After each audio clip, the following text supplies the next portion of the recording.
주님께서 여러분과 함께 또한 사제의 영과 함께 루카가 전한 거룩한 복음입니다. 주님 영광 받으소서.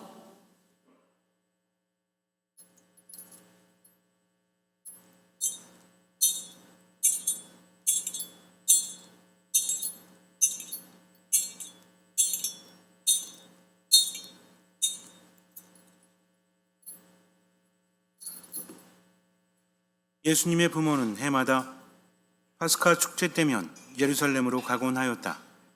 예수님이 12살 되던 해에도 이 축제 관습에 따라 그리로 올라갔다. 그런데 축제 기간이 끝나고 돌아갈 때 소년 예수님은 예루살렘에 그대로 남았다. 그의 부모는 그것도 모르고 일행 가운데 있으려니 여기며 하룻길을 갔다. 그런 다음에야 친척들과 친지들 사이에서 찾아보았지만 찾아내지 못하였다. 그래서 예루살렘으로 돌아가 그를 찾아다녔다. 사흘 뒤에야 성전에서 그를 찾아내는데 그는 율법 교사들 가운데 앉아 그들의 말을 듣기도 하고 그들에게 묻기도 하고 있었다. 그의 말을 듣는 이들은 모두 그의 슬기로운 답변에 경탄하였다. 예수님의 부모는 그를 보고 무척 놀랐다. 예수님의 어머니가 얘야, 우리에게 왜 이렇게 하였느냐? 내 아버지와 내가 너를 애타게 찾았단다 하자 그가 부모에게 말하였다. 왜 저를 찾으셨습니까? 저는 제 아버지의 집에 있어야 하는 줄을 모르셨습니까? 그러나 그들은 예수님이 한 말을 알아듣지 못하였다. 예수님은 부모와 함께 나자렛으로 내려가 그들에게 순종하며 지냈다. 그의 어머니는 이 모든 일을 마음속에 간직하였다. 예수님은 지혜와 키가 자랐고 하느님과 사람들의 총애도 더하여 갔다. 주님의 말씀입니다. 그리스도님 찬미합니다. 떼제성가 내 영혼아 찬양하라 입니다.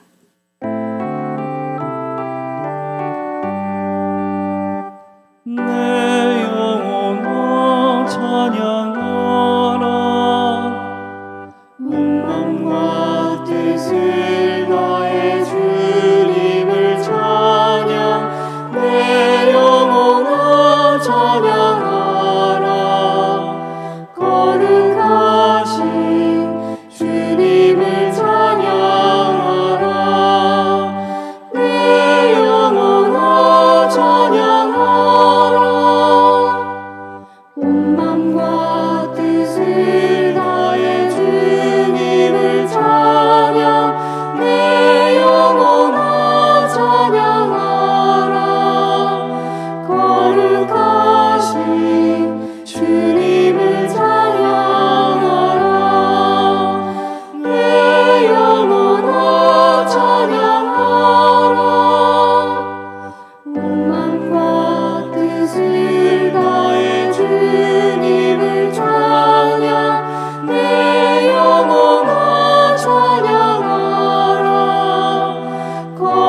거룩하신 주님을 찬양하라. 내 영혼아 찬양하라. 온 맘과 뜻을 다해 주님을 찬양. 내 영혼아 찬양하라. 거룩하신 주님을 찬양하라.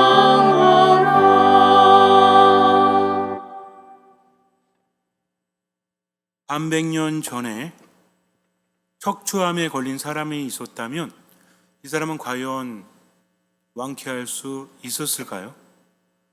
반백년이라는 것이 50년 전이죠. 지금도 암세포가 전이되면 위험하지 않습니까?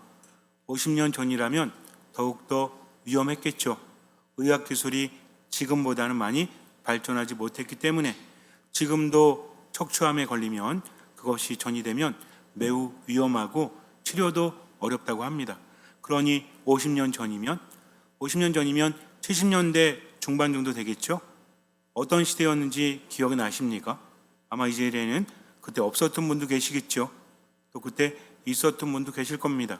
그때는 많은 것들이 발전하지 못했어요. 의학적으로는 더 그렇습니다. 그렇기 때문에 불치병이 많았죠. 그리고 난치병도 많았습니다. 지금보다는. 그때는 결핵에 걸리면 어떻게 됐죠? 영화의 주인공들이 죽는데, 슬픈 영화들 그렇잖아요. 근데 연인이 있었는데 한 사람이 병에 걸려 죽었다. 그러면 대부분 어떤 병이었는지 아세요? 제가 찾아봤거든요. 백혈병 또는 결핵 나왔습니다. 지금 백혈병은 그래도 치료가 다른 암보다는 좀 쉽지 않습니까? 결핵은요? 거의 없죠. 지금은 있긴 있지만 많지는 않습니다. 이렇게 시대가 많이 50년 동안 바뀌었어요. 그렇다면 70년대 중반에 척추암에 걸려서 거의 온몸으로 전이 되었다면 이 사람이 살 확률은 높을까요? 낮을까요? 낮을 수밖에 없겠죠.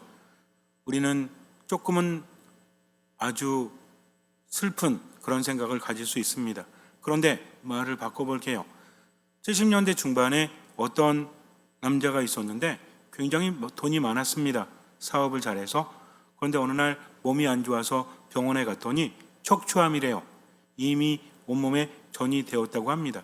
근데 이 사람은 살 수 있었고 완쾌될 수 있었습니다. 그렇다면 도대체 이 사람은 왜 완쾌되었을까요? 라고 질문하면 여러분들은 어떤 생각을 할까요? 처음 이야기하고는 좀 다르죠? 왜? 처음은 결말을 모르고 상황을 볼 때는 부정적입니까? 긍정적입니까? 시대적으로 볼 때는 긍정적이기가 쉽지 않잖아요. 그래서 제가 말씀드렸죠. 70년대 중반에 어떤 척추암에 걸린 사람이 온몸에 전이 되었는데 완쾌되었다. 어떻게 완쾌되었을까요? 하면 우리는 생각을 할 때 부정적이지 않습니다. 왜? 완쾌된 것을 알기 때문에. 왜 완쾌되었을까? 이유를 찾겠죠. 그 이유는 뭐냐면 이 사람이 그렇게 말했대요. 다른 사람들이 아니 어떻게 완쾌되을 수 있었습니까? 그랬더니 이 사람이 말하기를 저는 어느 날 어떤 글귀를 보고 그냥 감사하다고 말했습니다. 라고 말하는 거예요. 모든 것에 감사해라. 범사에 감사해라. 이걸 봤대요. 미국 사람인데. 그래서 어쨌든 감사하자. 그래서 눈 뜨고 감사, 눈 감고 감사, 계속 감사를 했다는 거죠. 그래서 치유가 되었다고 합니다. 또 한 사람이 있습니다. 록펠러라는 사람이 굉장히 부자죠. 우리도 이름은 들어봤잖아요. 근데 이 사람도 그런 얘기를 하죠. 자기가 사업을 하다가 죽을 병에 걸려서 병원에 갔었는데 모든 것에 감사해라 라는 글귀를 보고 그 사람은 그리스도교 신자였죠. 그래서 모든 것에 감사하기 시작을 했다. 그래서 완전히 치유를 받았다 하면서 사회사업도 많이 했다고 하죠. 저는 어떤 사람이 훌륭하다, 훌륭하지 않다 이 이야기를 하려고 하는 게 아닙니다. 당시에 의학적으로 치유될 수 없었는데 공통적으로 무엇에 의해서? 감사함에 의해서 치유가 되었다는 이야기가 많이 전해지고 있습니다. 근데 그게 그때는 몰랐는데 지금은 많이 밝혀지고 있어요. 심지어는 2차 대전이 끝났을 때 일본 장교였던 어떤 사람이 고향으로 돌아갑니다. 패전을 했죠. 마음도 힘들고 또 몸도 힘들고. 전쟁이라는 것은 사람을 피폐하게 만들잖아요. 전쟁 끝나고 나서 그것 때문에 사고 스트레스 장애 이런 거 들어보셨죠? 그래서 그것 때문에 외상은 없어도 마음이 너무 힘들어서 괴로운 사람들이 많았다고 합니다. 그래서 제가 정확한 용어는 까먹었는데 전쟁을 치르고 나면 군인들이 그 총 쏘고 막 이런 거 있죠. 그에 대한 극도의 공포와 극도의 스트레스를 받는다고 합니다. 그래서 정신적으로 문제가 생기거나 몸에 문제가 많이 생긴다고 하죠. 그것을 치유하기가 참으로 쉽지가 않대요. 몸의 병이라면 그래도 알 수 있는데 마음의 병이 한번 나게 되면 몸까지도 망가진다는 거죠. 이 사람도 그랬어요. 모든 것이 짜증, 모든 것이 공포, 두려움, 늘 온몸과 마음이 긴장되다가 어느 날 쓰러지게 됩니다. 그래서 병원에 입원했는데 반신불수 판정을 받아요. 의사가 와서 말합니다. 현대의학으로는 더 이상 진전을 보기 어렵습니다. 그때가 언제예요? 2차 대전 끝났으면은 45년 이후 정도, 지금부터 50년도 더 된 거죠. 아까 70년대 중반이 50년이라면 그때는 한 70년 정도. 그때 당시 현대의학으로 더 이상 진전이 어렵다고 합니다. 그러면서 의사가 말했대요. 제가 말씀드리고 싶은 것은 감사하십시오. 모든 것에 감사하십시오. 그랬대요. 왜 그런 말인지 모르죠. 뭐 밝혀진 게 없으니까. 이 사람이 현대의학으로 안 되니까 시키는 거 했죠. 감사합니다. 감사합니다. 이 말이 잘 안 나오더래요. 왜? 감사할 게 없으니까. 그래도 살아야 될 거 아니에요. 의사가 말했으니 이유가 있겠지 라고 하면서 감사하다고 말을 하려고 했는데 반신불수에다가 입조차 움직이기 힘들었다고 합니다. 그러다 어느 날 아들이 과일을 사왔대요. 과일을 아버지 드세요 하고 드렸더니 잘라가지고 그때 이 사람이 무의식적으로 감사합니다, 고맙습니다 라고 말했대요. 우리말로 했지는 않았겠죠. 일본말로 아리가또 뭐 고자이마스 뭐 이런 말 했겠죠. 그런데 갑자기 말이 튀어나오더니 그 다음 날부터 호전이 되어서 정상으로 돌아갔다고 합니다. 이 또한 뭐예요? 물론 이중 맹검을 거치진 않았지만 어떤 철저한 조사를 하지 않았지만 이건 쉬운 게 아니죠. 그죠?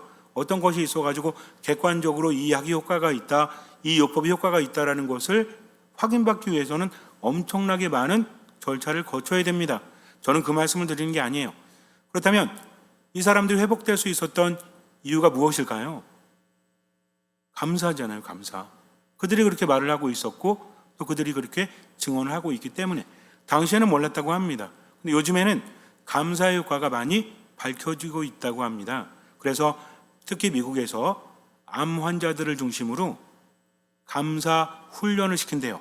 감사 일기도 쓰게 하고 감사 훈련도 시키게 하고 그래서 아픈 분들을 그룹을 나눠놓고 여러 가지 실험을 합니다. 물론 그들의 동의를 받고 그래서 한쪽에서는 자기를 힘들게 했던 사람들, 당신을 괴롭혔던 사람들의 이름을 쓰면서 그것을 다시 한번 복귀해보라고 그랬대요.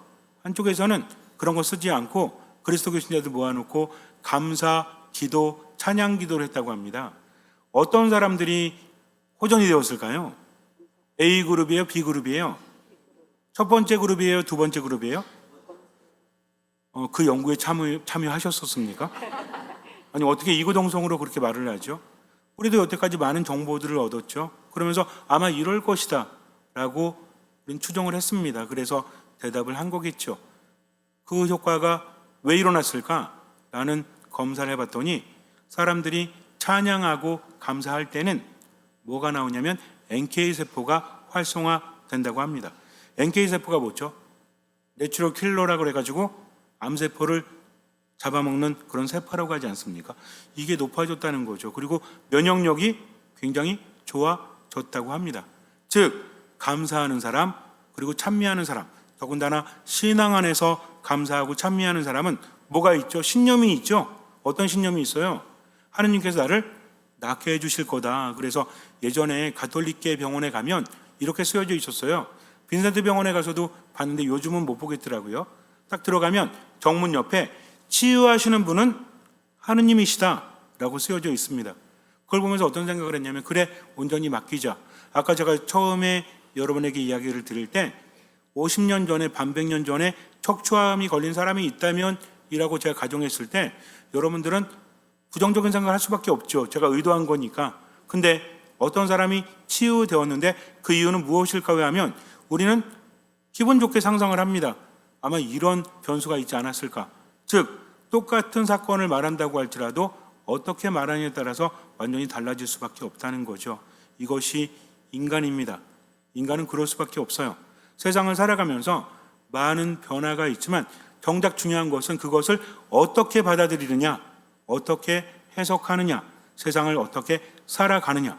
이건 마음의 문제만 이야기하는 게 아닙니다. 마음과 몸은 연결이 되어 있죠. 여러분들 화가 나는 건 마음이에요, 몸이에요? 몸이 뭐 화가 나요? 마음에서 화가 나잖아요. 근데 분노라는 것은 몸의 증상입니다. 우리가 화가 났다는 거 뭐 보면 알 수 있죠? 어떤 사람이 아주 편안하게 나 화났어. 그러면 화난 거예요? 화날 때 동공이 확장이 되고 얼굴이 시뻘개지고 손과 발에 힘이 들어가니까 화가 난 거잖아요. 이거는 몸의 변화예요, 마음의 변화예요? 몸의 변화잖아요. 그래서 화가 났을 때 뭐가 나온대? 스트레스 호르몬이 나온다고 하죠. 코르티솔, 아드레날린 이런 것들. 근데 이게 마음에서 나와요? 호르몬이? 마음의 호르몬이라고 문학적인 표현을 하겠지만 호르몬은 몸에서 나오는 겁니다. 또 행복 호르몬은요? 도파민, 엔돌핀 이런 것들. 이것도 마음에서 나와요? 몸에서 나온다는 거죠. 그러나 몸과 마음은 연결이 되어 있습니다. 몸에서 나온다고 해서 마음의 문제하고는 상관이 없다 이게 아니에요. 힘든 상황에서도 어떤 사람은 행복 호르몬이 나오고 즐거운 상황에서도 어떤 사람은 스트레스 호르몬이 나온다는 거죠. 뭐에 따라서? 마음에 따라서. 요즘에는 이렇게 말합니다. 똑같은 처지에 있어도 면역력이 떨어지는 사람, 면역력이 높은 사람, 암세포가 생겨도 NK세포가 그것을 죽이는 사람, 그렇지 못하는 사람을 봤더니 마음가짐이 다르다는 거죠. 어떤 사람? 기뻐하는 사람, 행복해하는 사람. 그래서 행복한 사람은 기뻐하는 사람이죠. 우리 알고 있잖아요. 화나는데 행복하다? 화나가지고 행복하네? 말이 되지 않잖아요. 기쁘니까 행복한 겁니다. 즉 마음은 연결이 되어 있다는 거죠. 행복한 사람은 어떤 사람이다? 기쁜 사람이다. 기쁜 사람은 또 어떤 사람이다? 듣지만 마시고 대답 좀 하세요. 여러분들도 느끼잖아요. 행복하다, 기쁘다, 또 연결되는 게 뭐가 있을까요? 감사하는 사람, 하나님을 찬미하는 사람 연결이 되죠. 또 사랑하는 사람과 미워하는 사람 중에서 어떤 사람이 행복한 사람일까요? 사랑하는 사람이죠. 근데 우리는 살면서 이러이러하기 때문에 사랑할 수 없다, 미워할 수밖에 없다라고 한다면 이런 이유 때문에 나는 행복하지 않다, 나는 불행하다라고 말하는 겁니다. 근데 그것이 마음뿐만 아니라 어디에 영향을 미친다? 몸에도 영향을 미친다는 거죠. 그래서 요즘에는 스트레스가 굉장히 중요한 요소다. 사람이 행복함에 있어서, 건강이 좋음에 있어서 굉장히 중요한 요소다라고 말하고 있습니다. 근데 스트레스는 생겨날 수밖에 없죠. 그렇다면 이 스트레스를 어떻게 다루느냐? 평상시에 마음 관리를 잘하는 사람은 회복 탄력성이 높다고 합니다. 즉 어떤 일이 있다고 할지라도 안 좋은 영향을 많이 받지 않는다는 거죠. 그럼 어떤 사람이 그럴까요? 이렇게 말합니다. 감사하는 사람이다. 행복해하는 사람이다. 사랑을 실천하는 사람이다. 이렇게 하면 인간은 스스로 행복하다고 느낄 수밖에 없다라고 이미 밝혀지고 있는데 문제는 어떻게 하면 그렇게 할 수 있냐? 바로 이겁니다. 저는 여러분들에게 감사하는 사람이 되자, 행복한 사람이 되자, 기뻐하는 사람이 되자 이것만 말하는 게 아닙니다. 어떻게 하면 감사하는 사람이 될 수 있느냐 하는 거죠. 감사하고 싶은데 이게 잘 안 될 때가 있죠. 매일매일 말하면 돼요. 근데 삶이라는 게 잘 안 되기 때문에 문제라는 겁니다. 그렇다면 어떤 사람이 감사하는 사람일까요? 아까 이야기에 나와 있는 겁니다. 이미 결말을 알고 있죠. 이 사람이 치유되었다. 그렇다면 어떻게 했을까? 확신이 있는 사람, 신념이 있는 사람은 지금을 즐겁게 살아갈 수 있죠. 근데 예를 들어서 여러분들한테 이 돈을 투자하시면 100배의 수익이 무조건 있습니다 하면서 제가 보증하고 또 전 세계 최고의 부자가 누가 있죠? 빌 게이츠? 우리나라 사람은 아니잖아요. 그죠? 전 세계 사우디 왕자? 어쨌든 이런 10사람이 보증을 쓰는 거예요. 여러분들이 가진 집에 얼마 있어요? 모르죠. 어쨌든 얼마를 투자하면 무조건 100배 수입을 얻을 수 있다 한 달 안에 라고 하면서 빌 게이츠 그다음에 기억이 안 나. 어쨌든 투자의 귀재 이런 사람들 있잖아요. 누구예요 그 사람이?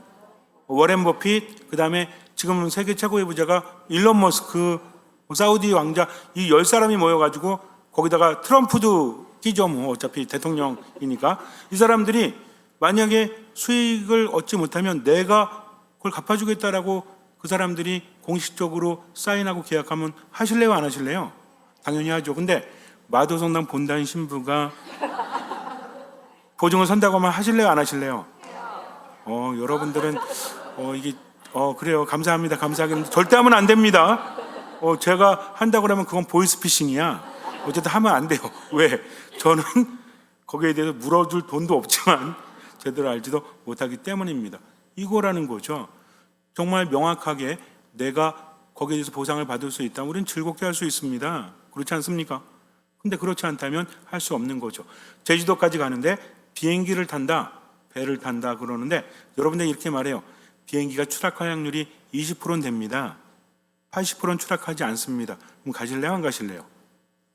뭐하러 놀러를 가? 죽을 확률이 20%인데 배 타고 갈 때 뭐 서귀포로 갈 때 완도에서 가든 인천에서 가든 어디에서 목포에서 가든 여러분들 배를 타고 가는데 이 배가 침몰할 확률이 15%입니다 하면 타실래요? 안 타실래요? 안 타죠. 여행 한번 가려고 목숨을 걸겠습니까? 근데 우리 그런 생각 안 하죠. 혹시 비행기 타실 때마다 떨어지면 어떡하지? 라는 생각 하세요? 저는 해요. 저는 합니다. 배 탈 때마다 이 배가 가라앉으면 되나 안 되나 생각하세요? 안 하세요? 저는 해요. 그래서 절대 갑판 밑으로 내려가지 않습니다. 근데 그런 사람이 많지는 않아요. 그냥 자연스럽게 받아들이는 거죠. 생각이 다르다는 겁니다. 하느님을 믿는 사람에게 있어서 중요한 게 뭘까? 신앙은 무엇이라 했죠? 하느님 믿으면서 십자가를 져야 된다, 고통을 당해야 된다, 베풀어야 된다. 그게 스트레스가 아니라는 겁니다. 왜?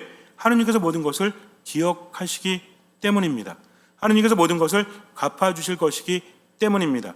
내가 감사하기 때문에 내 몸에서 호르몬이 나오고 이게 중요한 게 아니라 감사하는 사람에게 누가 갚아주신다? 하느님께서 갚아주신다는 거죠. 그래서 어떤 처지에 있든 감사하는 마음으로 하느님께 소원을 말하면 인간의 이해를 뛰어넘는 하느님의 평화가 여러분을 지켜줄 겁니다. 인간은 이해할 수 없어도 하느님께서 그것을 뛰어넘어서 우리에게 평화를 주신다. 그렇기 때문에 우리는 감사하며 지금을 살아가는 겁니다. 그렇기 때문에 사랑을 실천하면서 살아간다는 거죠. 내가 할 수 있나 할 수 없나 이게 중요한 게 아닙니다. 하느님께서 나와 함께 하신다. 그분께는 불가능함이 없다. 성모님이 어떤 분이셨죠? 가브리엘 천사가 성모님에게 뭐라고 하죠? 이제 아이를 잉태하여 아들을 낳을 것이다 라고 말하죠. 성모님 뭐라고 하세요? 콜. 오케이 콜 그래요? 이 몸은 남자를 알지 못하는데 어떻게 그런 일이 제게 있을 수 있겠습니까? 이때 성모님 나이가 중학생 정도? 기껏해야 고1 정도? 그 이해하죠? 성모님 뭘 한다고 시골 처녀가 말도 안 되잖아요. 그랬더니 천사가 뭐라고 그러죠? 하느님께는 모든 것이 가능하다. 불가능함이 없다. 그러니까 성모님 뭐라고 하십니까? 이 몸은 주님의 종입니다. 말씀하신 대로 제게 이루어지기를 바랍니다. 할 수 있는 만큼 신뢰하는 게 신앙입니다. 처녀가 아이를 잉태한다는 건 불가능하죠. 근데 문제는 불가능한 게 문제가 아닙니다. 결과가 문제죠. 처녀가 잉태를 했으면 이게 가능하든 불가능하든 문제가 그게 아니라 어떻게 되는 거죠? 결과가 돌에 맞아 죽는 거죠. 근데도 하느님께 맡기지 않았습니까? 이게 신앙이라는 거죠. 또 성모님께서 예수님을 세상에 낳고 나서 그 다음에 아주 평탄하게 그렇게 사셨나요? 그렇지 않았죠. 성경에서 말하고 있는 것처럼 예수님께서 12살 되던 해에 예루살렘에 가죠. 파스카 축제를 지내려고. 근데 혼자 갈 수 없죠. 왜? 광야는 위험한 곳입니다. 절대로 혼자 갈 수 없어요. 요즘처럼 KTX나 아니면 뭐 자가용이 있다면 혼자 갈 수 있고 가족끼리 갈 수 있지만 그때는 그럴 수가 없습니다. 그래서 누구랑 같이 가요? 친지들, 친척들. 왜? 가는 길에 나자렛부터 예루살렘에 가는 길에 위험이 도사리고 있기 때문이죠. 도적들이 있습니다. 맹수들이 있습니다. 그래서 뭉쳐서 가야 되는 거죠. 옛날에도 그랬죠. 옛날에 저는 국민학교 나왔는데 국민학교 때 끝나면 저학년들 어떻게 했어요? 고학년이 데리고 갔잖아요, 집에. 저만 그랬나? 그래갖고 쭉 서가지고 앞에서 5학년, 6학년 형 누나들이 데리고 가면 뒤에서 쫄래쫄래 갔죠? 그리고 동네에서도 그런 거 있었어요. 학교 가서인데 모여가지고 줄 서서 갔던 기억도 납니다. 맨날 그런 건 아니지만 요즘에는 어때? 엄마 아빠가 다 데려다 주죠, 그죠? 가까운데도. 그러면 대화한대요. 대주 뭐 한대 안 되기는. 지금은 왜요? 가까운데 세상이 험하니까. 저는 그런 생각을 해서 우리 때는 되게 많이 걸어 다녔거든요. 근데 요즘에는 가까운데 왜 데려다 주나 그랬더니 세상이 흉흉하니까. 뭔 얘기인지 아시죠? 그러면은 예수님하고 성모님하고 엽성이는 어땠을까요? 그 먼 길을 걸어가면서 얼마나 힘들었을까요? 근데 문제는 뭐였냐면 어른들은 어른들끼리 가죠. 애들은 애들끼리 가죠. 신경 안 씁니다. 가서만 신경 쓰는 거지. 끝내고 오는데 하루길을 갔죠. 축제 다 끝내고 나서 하루길을 갔습니다. 그때 찾아봤죠. 뭐 애들 사이에 끼어있겠거니 라고 생각을 했어요. 근데 없어. 아무리 찾아봐도 없어요. 이제 난리가 난 거죠. 불안하죠. 어린 예수님 몇 살이었죠? 12살. 광야에서 혼자 살 수 있는 게 아니잖아요. 인간적인 생각을 할 수밖에 없습니다. 그래서 올라가가지고 며칠 동안 찾아 헤매죠? 사흘 동안. 그러다가 예수님 찾습니다. 어디에서? 성전에서 율법학자들과 토론하고 있어요. 얼마나 놀랐을까요, 지금? 물론 예수님께서 막힘없이 그들과 토론을 벌이고 있고 사람들은 감탄하고 있었지만 지금 성모님의 마음에는 뭐가 가득할까요? 성모 마리아 마음에는 걱정이 가득했죠. 염려가 가득했죠. 그리고 요셉 성인은 마찬가지였겠죠. 애를 잃어버렸는데 그래가지고 예수님께 와서 어떻게 합니까? 성모님은 그래도 성모님이시잖아요. 거기서 막 승질내지는 않잖아요.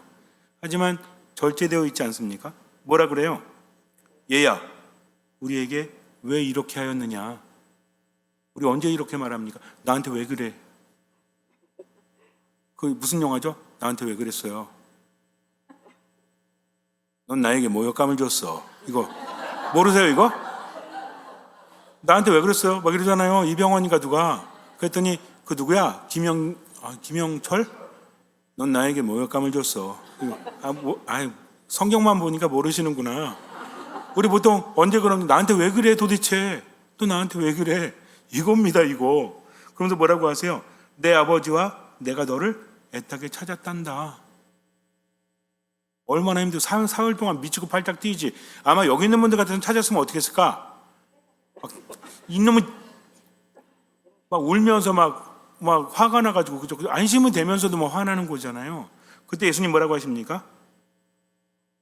죄송해요 어머니 아버지 제가 토론하다가 홀딱 빠져가지고 사흘 동안 뭐라고 하십니까? 왜 저를 찾으셨습니까?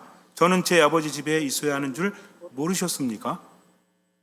성모님과 교성인이 이거 듣고 이해했어요? 성경은 말합니다. 그러나 그들은 예수님이 한 말을 알아듣지 못하였다.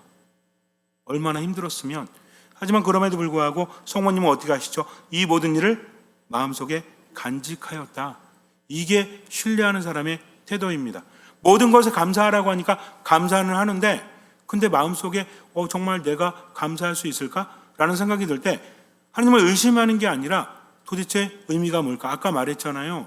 1970년대 중반에 어떤 사람이 척추암에 걸렸다가 완쾌가 되었다면 무엇 때문이었을까? 이런 자세라는 겁니다. 하나님께서 나를 나보다 더 잘하시고 사랑하신다면 그렇다면 어떻게 나를 이끌어 주실까 하면서 기대감으로 세상을 바라보는 거죠. 근데 하나님 어디 있어? 왜 날 내버려뒀어? 이런 사람은 이미 마음속에 뭐가 있어요? 불신이 있죠. 그렇다고 제가 예수 천국 불신족 외치는 게 아닙니다. 그런 게 아니라 하나님을 믿었다면 일단 믿고 최선을 다하는 거죠. 얼마만큼? 할 수 있는 만큼. 얼마만큼? 보이는 만큼. 하나님께서는 때가 되면 나에게 체험을 주십니다. 그러면서 믿음은 점점 더 자라나는 거죠. 그러니 이렇게 하십시오. 모든 것에 감사하라고 했으니까 어떻게 하면 돼요? 정말 감사할 거리가 없다면 기도할 수 있음에 하느님 감사합니다 하면서 지금을 살아가는 거죠. 그럴 때 몸은 어때요? 이미 하느님께서 몸을 그렇게 만드셨다니까요. 감사하는 사람은 긍정적으로 면역력이 높아집니다. 감사하는 사람은 머리도 좋아진대요. 학습 능력도 올라간다고 하죠. 하긴 이 나이에 학습 능력이 필요하진 않겠지만 어쨌든 세상을 보면서 긍정적으로 살아가니까 면역력도 높아지고 자신감도 좋아진다고 합니다. 그러면서 어때요? 행복한 거죠? 그러다 보니 어때요? 그래, 하느님께서 하라고 하셨으니까 베풀어야 되겠다. 사랑해야 되겠다. 하니 어떤 사람이 됩니까? 온유한 사람이 되죠. 겸손한 사람이 되죠. 그 사람에게는 어떤 에너지가 퍼져나갈까요? 긍정적일까요? 부정적일까요? 당연히 긍정적이죠. 저 사람은 되게 자신감도 있고 겸손하고 되게 베풀고 좋네. 딴 사람들도 그를 신뢰하게 되지 않습니까? 좋은 일이 많이 생길 수밖에 없다는 거죠. 그러다가 혹시라도 왜 하느님께서는 이런 시련을 주실까? 정말 하느님 어디 계신가? 이게 아니라 이 시련을 통해서 나를 성장시키시는구나 하면서 어떻게 살아요? 더 적극적으로 맡기고 삶을 살아가는 거죠. 할 수 있는 만큼, 보이는 만큼. 근데 안 그런 사람은 어때요? 하느님 계시다면 왜 이런 일이 벌어져 하면서 불평하죠? 불평하면 어떤 일이 벌어집니까? 아무것도 안 해요. 그냥 막 나가는 거지. 상황은 더 안 좋아질 수밖에 없다. 그래서 하느님을 신뢰하니까 그래 감사하면서 하면서도 성문처럼 어떻게? 생각이 많은 게 아니라 어디 간직하는 거예요? 마음속에 간직하는 거죠. 하나님께 나를 어떻게 이끌어 주실까 하면서 기대감을 가지고 그렇게 살면 됩니다. 그래서 하나님께 신뢰를 두는 사람은요, 마음이 깊어져요. 묵상은 깊어지는 겁니다. 왜?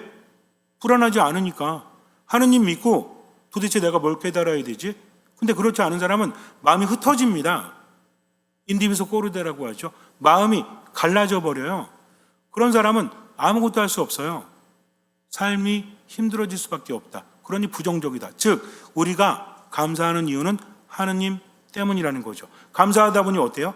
사랑을 실천하게 되는 거죠. 감사하니 어때요? 행복을 느끼죠. 뭐가? 몸과 마음과 정신이. 그러면서 모든 것들이 하느님 안에서 잘 될 수밖에 없죠. 그분을 신뢰하기 때문에. 근데 감사하지 않는 사람은 베풀지도 않습니다. 늘 어때요? 마지못해 사는 거죠. 뭐 하면서? 불평하면서. 그러니 어떤 준비가 돼 있어? 화가 날 준비가 되어 있다니까.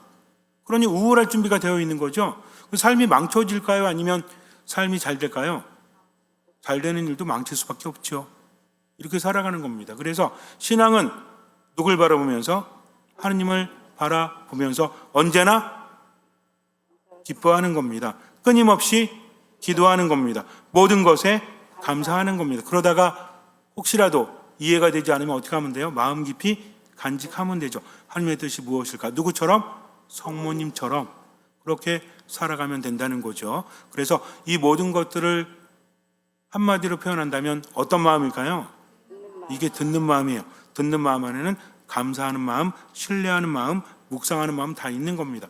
그렇게 사십시오. 언제만? 지금만. 내일은 내일에 맡기면 되죠. 그래서 뭔가 힘들어질 때는 성호 그으면서 하느님 듣는 마음을 주십시오. 하느님 감사합니다. 이렇게만 하세요. 그때부터 하느님께서 함께 하십니다. 잠시 눈을 감으세요.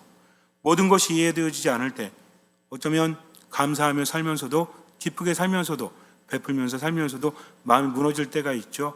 그때 이해되지 않아도 성모님처럼 마음속 깊이 간직하며 살아가십시오. 하느님께서 함께 하십니다. 그분을 믿고 지금을 살아가면 돼요. 마음이 흩어지면 안 돼요. 하느님께 중심을 두고 신뢰를 두고 지금을 살아가면 됩니다. 그러다 보면 차차 이해가 되는 거죠. 그러니 머리가 복잡하고 마음이 흩어질 때 성호를 그으십시오.